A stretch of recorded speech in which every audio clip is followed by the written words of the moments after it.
Sundance 2022 is officially right around the corner. Tickets are on sale now. I have mine, but the big question is, do you guys have yours? Because Sundance this year is going virtual again, which this is hands down my favorite film festival to attend. I've gone in person, I went virtual last year, and now I'm going virtual again with my top 10 most anticipated movies. These are the 10 movies that if I had only 10 tickets to see and only able to see 10 movies, these would be the 10 that I have to see. Luckily, I have a lot more, and I will be covering all the movies over on my website as well as on YouTube and in a lot of special type of videos, so do look forward to those. But these are going to be my top 10 must-see and most anticipated films for Sundance Film Festival 2022. I want to hear your guys' thoughts down below in the comment section. Are you going to Sundance? Are you not? Do you wish you could? Let me know down there, and as well, hit that like and subscribe button if you love talking movies, because this is the place to be.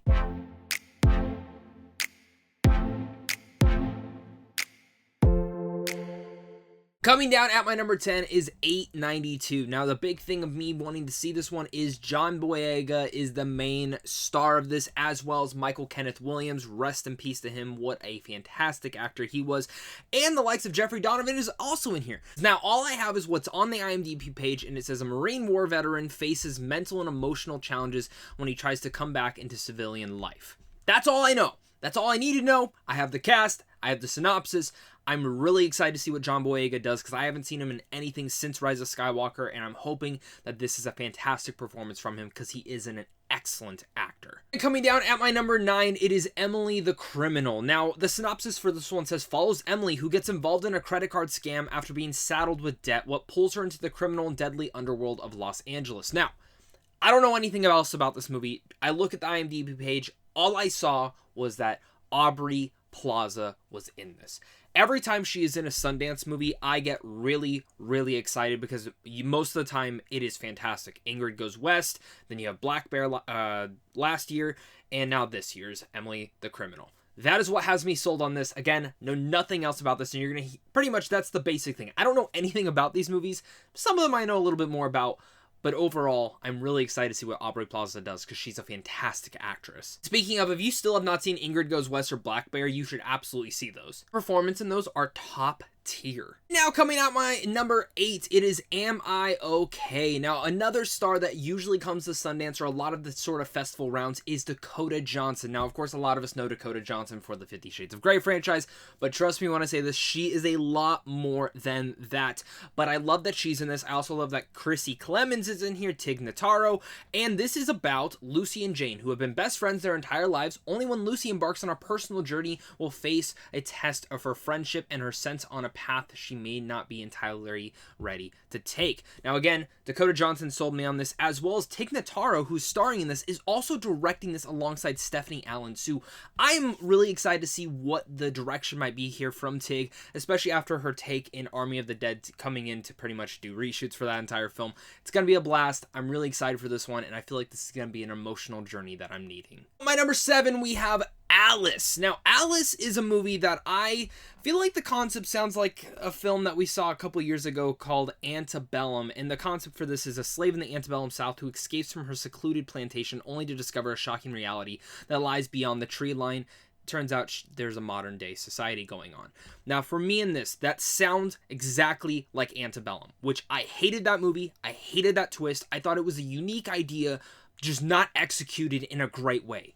I'm hoping that this one is executed in a great manner and really much brings what the concept and what it was trying to say to life here. Now, this does star Keke Palmer, and that is the main reason that this is actually in my list. I loved her take in Hustlers. She's supposedly supposed to be the villain in Jordan Peele's new film this year, so I have a lot banking on Alice. I feel like this movie's either going to be great or not so great, so we will see. Coming down at my number 6 now, it is Something in the Dirt. Now, all I know about this, and all it says is when neighbors John and Levy witness supernatural events in their Los Angeles apartment building, they realize documenting the paranormal could inject some fame and fortune into their wasted lives, an ever deeper, darker rabbit hole in their friendship frays as they uncover the dangers of the phenomenon, the city, and each other. Now, this is directed and written by Justin Benson and Aaron Moorhead, and also stars both of them. Now, if those names do not, like, if you're like, I have no idea who those guys are, this might actually tell you why.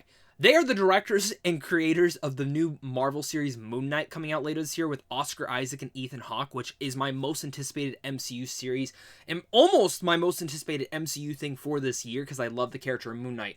The other thing is I saw one of their films a couple years back called Synchronic, which wasn't for everyone, but I loved the idea. I love the direction, and it seems like every sort of thing they ever make is very different. So this is absolutely coming towards the top of my list. The only thing I know is, though, some of their films aren't for me and some of them are absolutely right up my alley, so I'm hoping this one's more up my alley. It does have a longer runtime than I was hoping, but I'm very excited to see what they have in store for us. Alright guys, we're heading into my top 5 most anticipated movies for Sundance. Again, leave a comment, let me know what your guys' thoughts are. Did you guys get any tickets? Are any of these films intriguing you?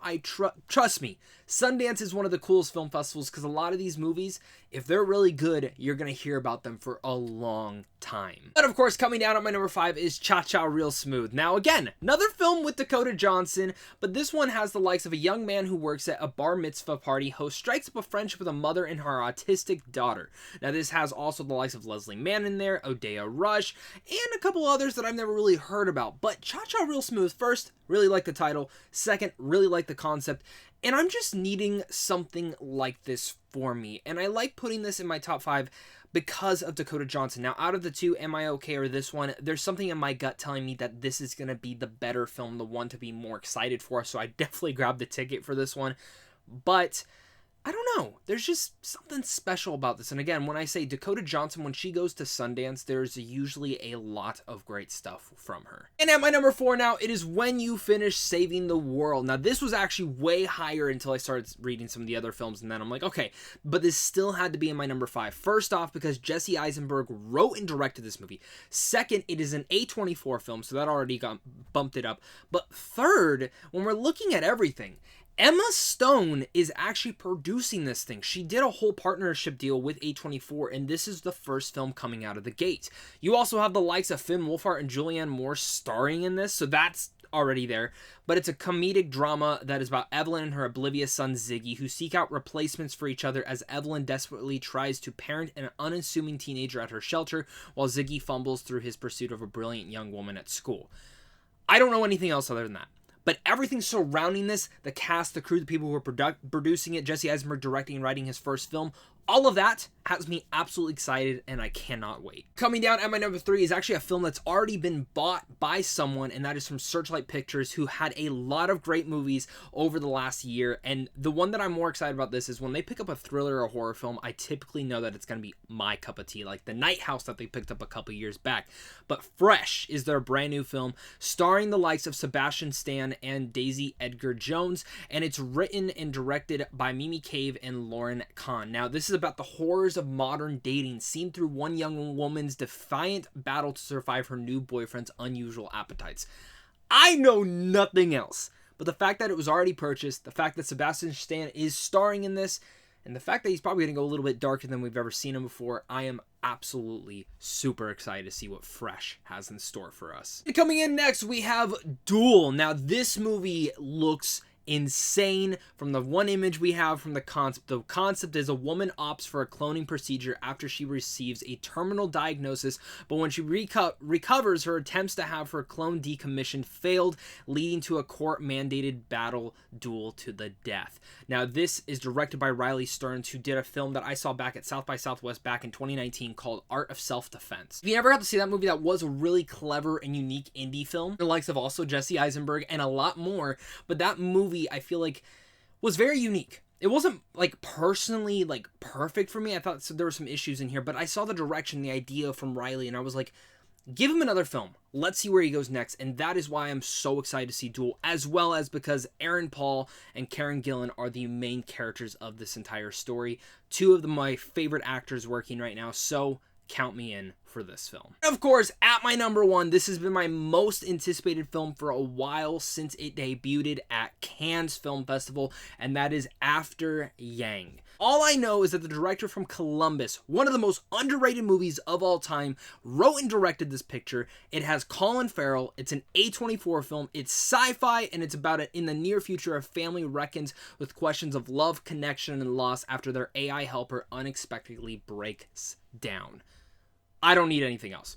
I saw the reviews from Cannes were excellent. I have a lot of good gut feelings about this movie, and I'm absolutely sold. Again, if you have not seen Columbus, go and check it out. It is amazing. But just knowing that he is the one directing this, that's the reason I'm excited for this. You didn't even have to tell me anything else. I don't need to know. I don't need to see a trailer. I'm sold. As that's my top 10 most anticipated films for the Sundance Film Festival. I'm currently probably going to be seeing around 23 to 25 movies, maybe even more than that. So make sure to leave a comment, guys. What movies are you most excited about for Sundance Film Festivals? Are there any that you guys are hoping that I cover? I will be doing like a whole vlog style, like how I did for TIFF with this cool ass camera I have, as well as doing separate reviews for certain movies that really attach to me, and reviews later down the year once more come out. Written reviews as well for every single movie. So again, lots of content coming up, but I can't wait to bring you guys it. It is going to be a blast. I love the film festival times, and I'm just happy to be back. And I'm staying warm, guys, even though I'm in Arizona. It's still a little bit cold right now, so I'm getting that Sundance flare. But thank you guys once again for watching this. You guys are seriously all the best. Make sure to hit that like and subscribe button, and of course, until next time, stay classy.